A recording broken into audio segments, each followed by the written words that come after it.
It's always easier to review a gadget when it just does what it claims to do.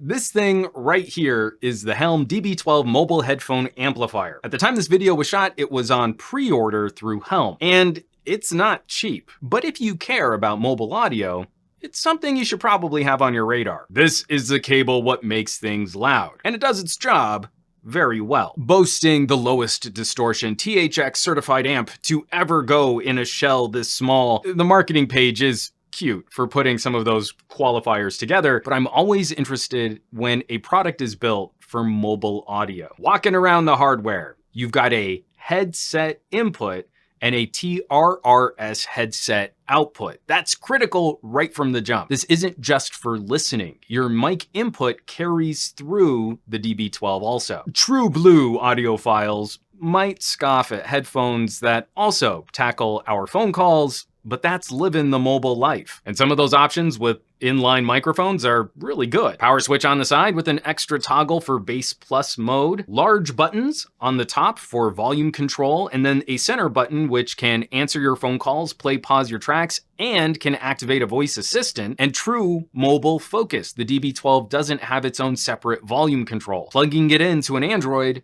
the phone properly registered volume input and the play pause assistant controls through the headphone jack. I was always so jealous of iPhone accessories that did that, so it was a good feeling seeing all of this work on an LG. And I'm so happy that audio focus companies are getting on board USB-C. Audio tech companies are always behind. So HELM estimates around 6 to 8 hours of playtime, which is pretty good, all things considered. Bigger, louder amps probably need a bit more juice, and they're trying to keep this thing pretty small. But that's the challenge, isn't it? It's really not hard making audio louder, but it's a bit more difficult making something louder and not adding a ton of noise. I was excited to have this in-house now for 2 reasons. One, I'm reviewing the LG Velvet.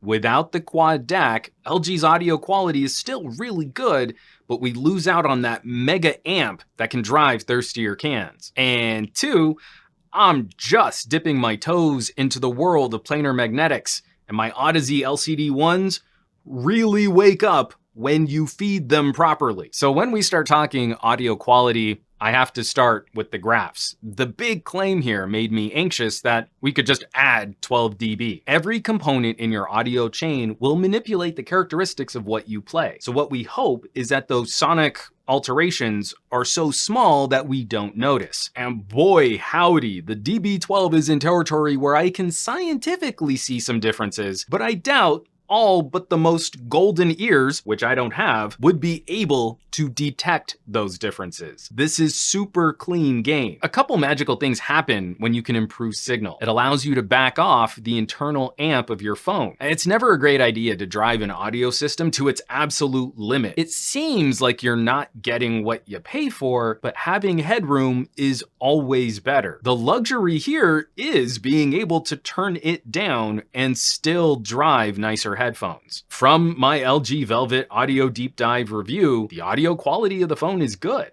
but it just doesn't quite push my Sony 599s, and it's totally maxed out by my LCD ones and DT770s. With the DB12, I'm floating near the bottom third of the volume slider for a comfortable listening experience, and I'm getting that tight, bright, articulate attack that I love on the Odyssey. I'm not the biggest fan of mega bass modes, but I like what the DB12 does with Bass Plus. It's not a smiley face switch or a deep V cut. It doesn't mess with your EQ like that. It really just seems to lift bass and sub bass, so all the decay and reverb are brought more forward. Now, I don't always love that for music, and it can step on my precious low mids, but it's really fun for gaming and movies, especially rumble and action. I really like that. Of course, I have a couple concerns. The build seems sturdy. You know, the boots on the cable seem durable, but the casing is plastic. So you'll probably want to handle it with a little care considering how tough mobile lifestyle can be on our gadgets. I also kept accidentally leaving it on. So I wish the lights were a little more obvious, but it's really just going to come down to you making it a habit to turn it off. Happily, it still does act as an audio pass-through even when the unit is off. So you could add inline controls and not use the amp as a boost, but that's kind of missing the point of what this thing is supposed to do. But the last two concerns are outside of Helm's control. First, it's a little difficult to know if your gadget really is putting out some quality audio. There are some obvious signs, like the headphone jack on my Pixelbook is mediocre. Making that louder isn't what you want to do, amplifying all of the hiss that Pixelbook puts out. And a lot of manufacturers are playing fast and loose with audio claims. Just because a pocket computer can play ridiculously high bitrate audio files doesn't mean the signal making it out to your headphones is gonna be the nicest. Like, out of all the phones I tested last year in 2019, would you have guessed that the Nokia 9 on a dongle was my second place finisher behind LG Quad DAC phones? Who'd have thunk it? For Helm, they're doing their job. All mobile devices connected are going to get a clean boost, but it's gonna be on the consumer to know if the gadget driving the sound is worth boosting. Lastly, not on Helm, this one's on you. I really want folks out there to be careful with this kind of hardware. It gets loud. I really want to recommend this more for people driving a more studio-grade experience than those folks looking to overdrive their earbuds. Because here's the pro and con for volume. The DB12 is beautiful for not having separate volume controls. But that also means you're beholden to the phone's volume steps, and each step just got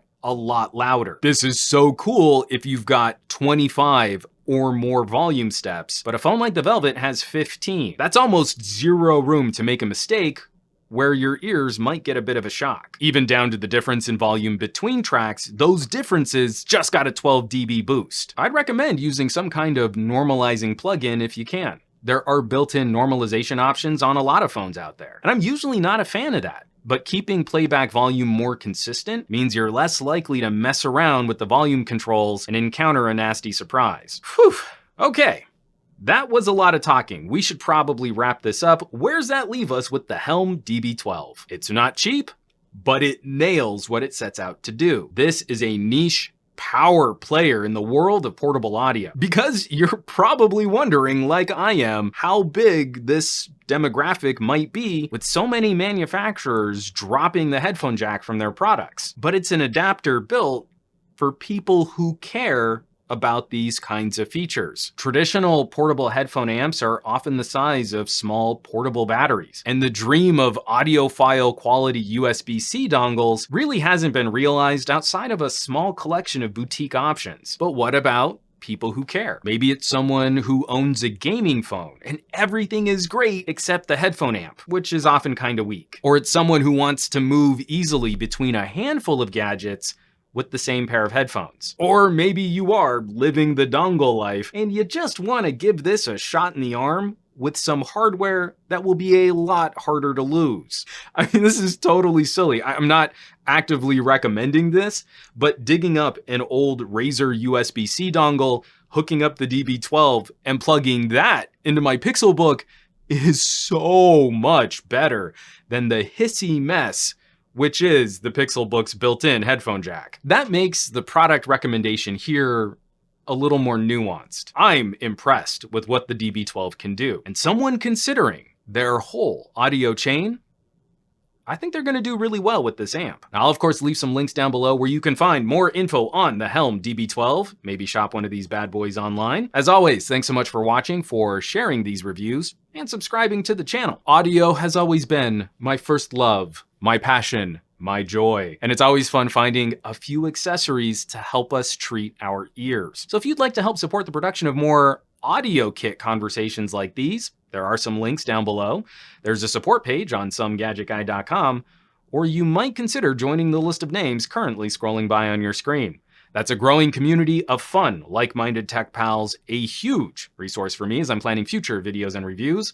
They're just super cool people, so I hope you'll check them out. Now, you know where you can find me around the rest of the internet, at SomeGadgetGuy on the Twitters and the Twitch, and the Facebooks and the Instagrams, and I will catch you all on the next review.